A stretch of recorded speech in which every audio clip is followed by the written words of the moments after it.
The Catholic Church is still a guiding light for many hundreds of thousands of people in this country. But their faith has been severely tested by a series of scandals which have cast a long and dark shadow over an institution which was once considered infallible and untouchable. Tonight we will tell the story of what happened in the biggest diocese of them all, Dublin. A commission to investigate has sifted through 60,000 documents to try and get to the truth. Its report, due to be published this summer, will reveal how hundreds of children were abused. At least 152 priests stand accused. A fraction have been prosecuted. The vast majority have not.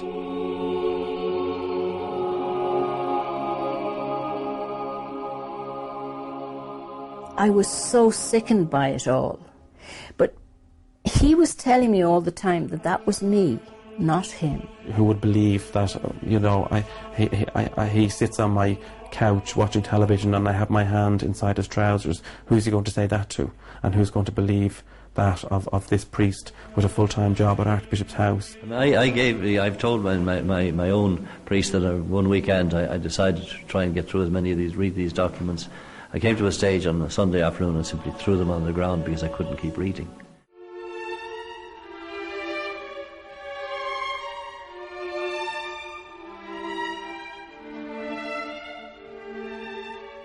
This is really a tale of two scandals. First, how hundreds of children were abused by priests throughout the Archdiocese of Dublin over many decades. And second, how senior figures here at the Archbishop's residence ignored their pleas for help and then did their utmost to cover it up.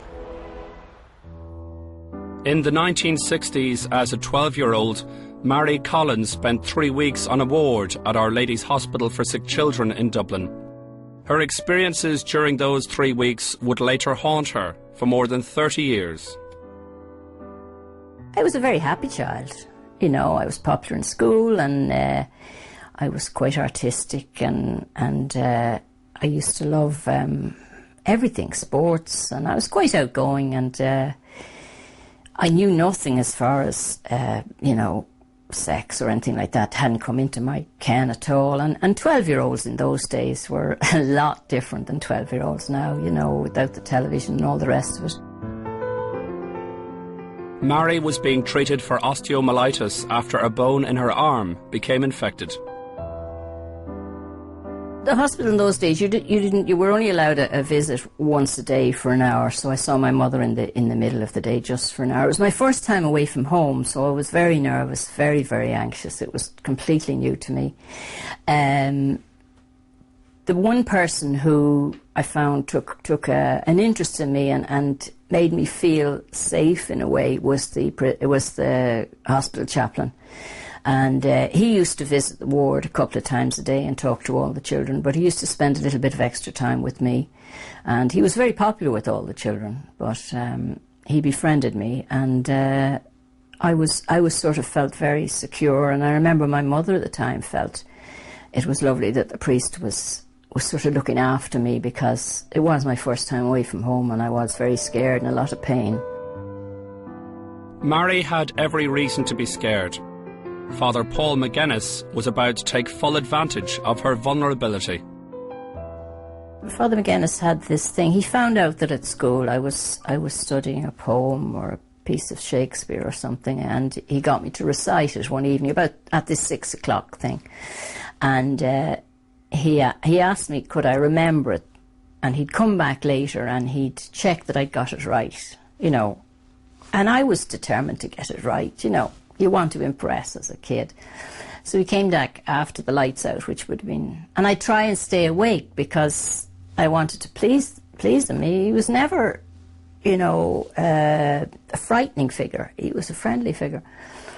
And so when he came back and he was sitting and he cleared the night nurse off the ward, he said to me, now, you know, let me hear the poem or the piece of Shakespeare that I'd learnt. And I rattled it off, you know, and I know it was perfectly right, but he said to me, no, you got it wrong. That line was wrong, you see. And I said, no, it wasn't, Father. And he said, yes, it was. Now, you'll have to be punished for that. And this was how he did it. I mean, he got me to roll over on my face. I had my arm strapped to my body, so I wasn't in any great state to resist physical stuff. He got me to roll over on my face, and he pulled down the clothes and pulled up my nightie and, you know, just slapped me on the bottom as this punishment for not knowing the piece of poetry. And I think that's all he did that night. But this was repeated for various excuses to repeat this for the following nights. But of course, each night he did more and more, and eventually he actually digitally raped me. Well, I didn't know what it was at the time, but I was totally shocked that he would, you know, put his hands inside me, put his fingers inside me and things like that.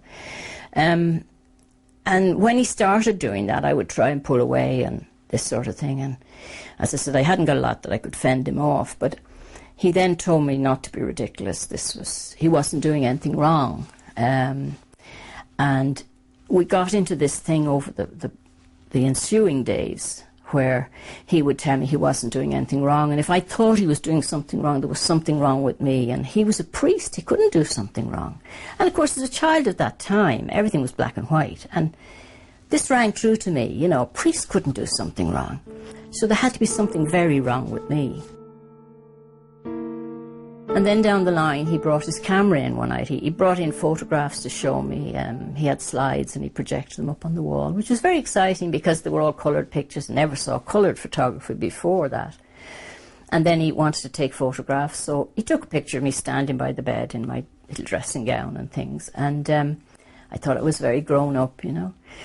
But then he progressed to taking pictures of me on the bed, and then he wanted me to take down the clothes on the bed, and then he wanted me to roll up my nightie, and then he wanted me to put my feet up on the end of the bed, and he wanted me to separate my feet and take pictures like that. Now, it seems hard to believe how a child would go along with that, you know, but at that point, he had total control. I felt awful, I felt dirty, I felt guilty, I felt terrible. But by then he had it to the point where he had total psychological control of me. He wasn't doing anything physically to hold me down or to force me. But, and this is hard to explain to anyone that hasn't been abused, that you just don't have any choice at that point, you know. And even though I felt so disgusted with myself and humiliated, and all the words, I didn't have words for it then. I was so sickened by it all. But he was telling me all the time that that was me, not him. Everything he was doing was perfectly normal. I was worried immediately what he would do with the photographs, and I went back to school, and all the girls in the class, I'd see girls laughing and I'd think they'd seen them. And then he sent me one of the photographs, which was the one of me standing by the bed. And I immediately was terrified he was going to send the others to my parents, which was irrational and illogical. But as a child's mind, that's the way the child's mind thinks. And I think I probably worried about and got anxious about that for so long, you know. For more than 3 decades after the abuse, Father McGuinness's actions had a devastating impact.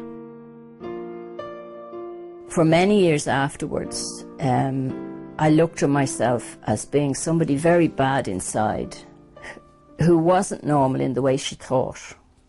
And it obviously changed my relationships with everybody. I wanted people to stay at a distance so they wouldn't find out about me. They wouldn't get to know the real me, this terribly bad, dirty person, which was the real me that I wanted to keep hidden. And that led, obviously, to anxiety, which built up inside me and became panic attacks and depression. And then I started to have hospitalizations with depression, with severe anxiety and severe depressions. So my life turned from being happy-go-lucky little girl to one who really didn't trust anybody, didn't trust herself, had this very low self-esteem. And I got into quite destructive relationships, and my life just spiraled out of control.